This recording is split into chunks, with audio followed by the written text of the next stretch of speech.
हम खबर से आगाह करेंगे कि मिनी बजट के बाद महंगाई का तूफान। यूटिलिटी स्टोर्स पर दर्जनों ब्रांडेड अशिया की कीमतें बढ़ा दी गई। बच्चों के डायपर्स की कीमतों में 350 रुपए तक का इजाफा कर दिया गया। शैम्पू 201 रुपए और 1 किलो सर्फ की कीमत 59 रुपए तक बढ़ा दी गई। इसी हवाले से हम मजीद जानेंगे शाहिद कुरैशी से। जी शाहिद कुरैशी, ये जो महंगाई का तूफान आया है इसके हवाले से हमें मजीद आगाह कीजिएगा।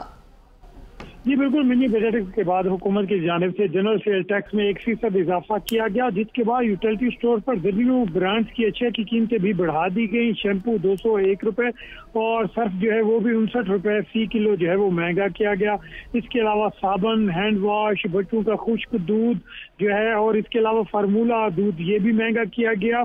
टॉयलेट रोल, टिश्यू पेपर, दूध का दलिया, इसके अलावा जो सीरियलैक है ये भी महंगा किया गया। 1 लीटर कार्न ऑयल की कीमत में भी 300 रुपए तक इजाफा किया गया है, जबकि बॉडी वॉश और इसके अलावा चिली गार्लिक सॉस की कीमत में भी 50 रुपए तक इजाफा किया गया। इसके अलावा केचप 30 रुपए, नूडल्स, चिकन और चीज की कीमतों में भी इजाफा किया गया है। जी शाहिद, बताइएगा कि इस हवाले से यूटिलिटी स्टोर्स पर जो लोग मौजूद हैं और जो लोग खरीदारी करने के लिए आ रहे हैं, तो ये आम आदमी की रोज़मर्रा की ज़रूरत की अशिया हैं जिनको इतना महंगा कर दिया गया है, आसमान को छू रही हैं इनकी कीमतें। तो लोगों का क्या रद्द-ए-अमल है, क्या गम और गुस्सा का इजहार किया जा रहा है लोगों की तरफ से?